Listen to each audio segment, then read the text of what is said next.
Hey guys, it's Alex, and as you couldn't tell, I'm in the Fairmont, the 1979 Fairmont that I call Hush Money. The reason I call it Hush Money is because the reason I got the car was to keep quiet. So today I'm going to take this opportunity to make a video about the transmission on this car. I'm going to head down to Power by the Hour. Right around noontime, I head down to Power by the Hour depending on how caught up I am in the tuning system or in tuning queue, and work from down there. But I want to install the roll cage on this car. I have a Maximum Motorsports 6-point roll cage I want to install on this car, and I do not want to go to the track unless there's some kind of roll cage on this car. Obviously I won't be able to pass through tech, and if anything was to happen, I need some protection. But this car is equipped with a 6R80 transmission with the 4R200 hub, but we've taken it one step further. It has no overdrive. What do you mean, Alex? It has no overdrive?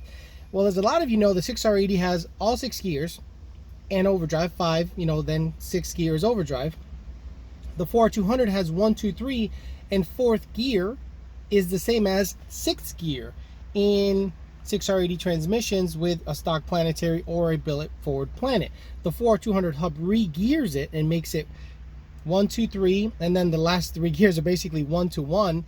Then overdrive is the exact same ratio. So the 3/4 shift is a little, I want to say clunky, but a lot of people, when you hear clunky, they think a thud, a clunk, an actual clunk. No, you just have to kind of know not to go wide open throttle 3/4, aka overdrive shift, or when you're in overdrive with a 4R200 equipped trans, you can't floor it and expect it to downshift to third, just like as if it would if it was a 6R80.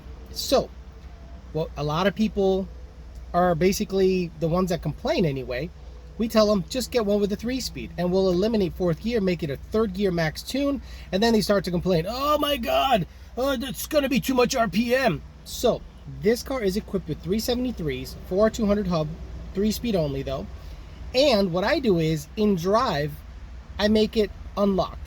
The converter is unlocked. It goes whoa, and it stays that way all the time. In sport mode, boom, when I click it down 1, the converter locks. So I'm going to show you the difference. I'm going to leave a light in drive, let you hear it because this car is very loud, and then I'm going to leave the light in sport and let you hear how it goes 1, 2, 3 lockup, and it brings the RPMs way down, and it is still a very cruisable, great setup. This car can top out at maybe 175 miles an hour. Really, do you guys need anything more than that in a drag car setup unless you're going way into the 7s? Hell, 170 miles an hour is enough to go 7, so that's more than enough to be able to cruise around at around 2,800 RPM on the highway. So, enough talking, let's get right to it. This guy rolling.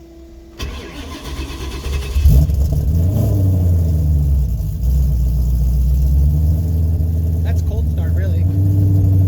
This faux seatbelt, which isn't really doing shit except keeping the cops away from me.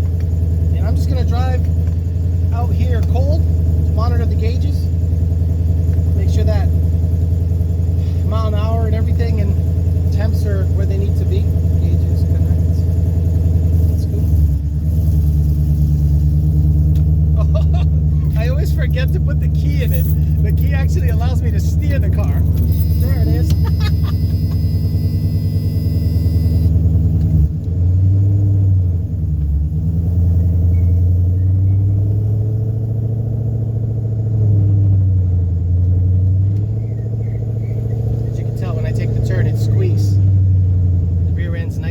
So it's not allowing the rear end to completely unlock, so it's like it has a tight locker on it, not a spool on the rear end.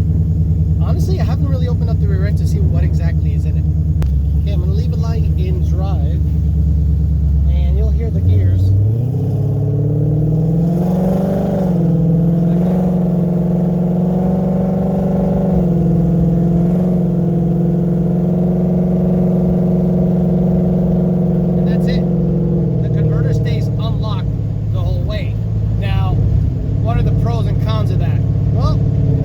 RPM, if anything.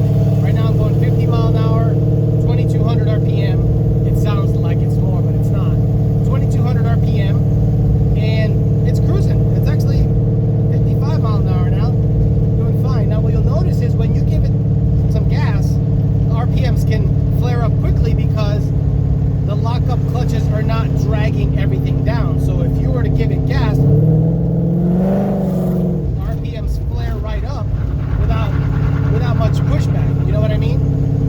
were to give it a, you know, like hoss the gas, you can hoss the gas because the converter is not locked up and lugging the engine down. So the next light I leave in, whenever I catch a light, I'm gonna go down to sport mode, and you hear that rubbing? I still have a little bit of clearancing to do back there. Woo! The left rear tire, the outside lip, is rubbing a decent amount. So there's like a little nail that I have to grind down, and it'll shut right out. So let me see if I can put it in sport mode now and see if the RPMs come down. So here's sport mode.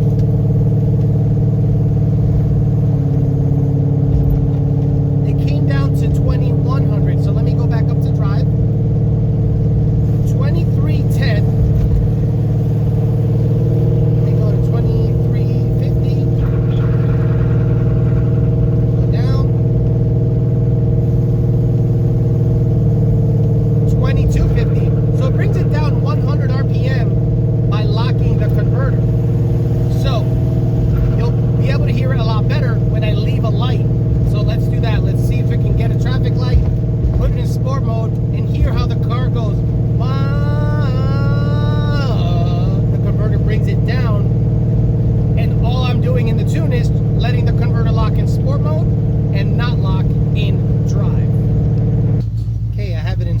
Or the shifter all in S, all the way down to S, and you'll hear the car shift.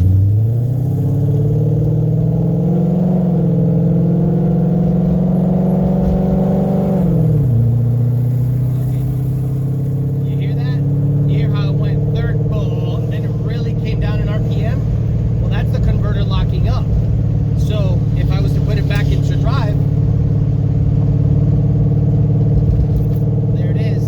up 100 RPM. So there's about 100 RPM difference between lockup and non-lockup.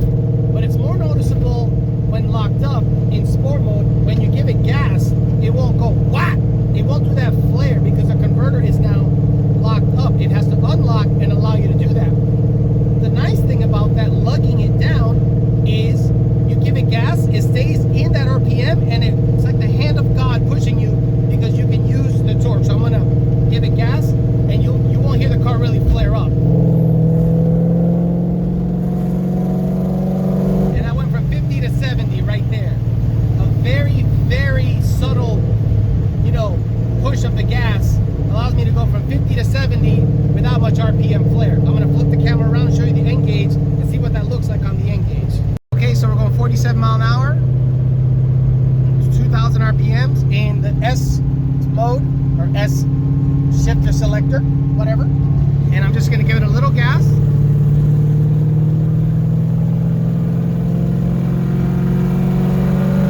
So it went to 70 mile an hour pretty quickly without much drama. Now I'm gonna do the same thing leaving a light, and you'll hear how much higher the RPMs are when the shifter position is in drive.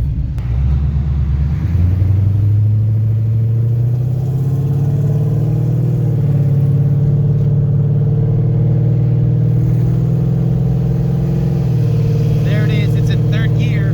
Now remember, I'm gonna give it a little gas, but the converter is now unlocked, and you'll see the difference. You see how the converter flashes higher when unlocked, when giving it gas in third gear? Now I'm going to go down to the shifter position into S and do the exact same thing, and watch the RPMs not even come close to 3,000. Because the converter is now locked. So hopefully this video helps you decide whether the 3R version or the 3-gear max 4R200 version of the 6R80 is right for you. A lot of people get scared. They think they're going to be revving 5,500 RPM at 5,000. I'm sorry, 5,500 RPM at, say, 50 mile an hour, where I'm cruising at 70 miles an hour at 2,800 RPM in a Coyote swap Fox body with a 6R80. This thing moves really easy under its own weight. I don't have to worry about super high RPM. If I ever want to keep the converter unlocked, I just put it in drive. If I want to lock the converter or use the converter locking up as like another gear so I can have less RPMs at cruise speeds, I'll just bring it down to the S mode and it will lock the converter. Very straightforward, very simple. Anyone out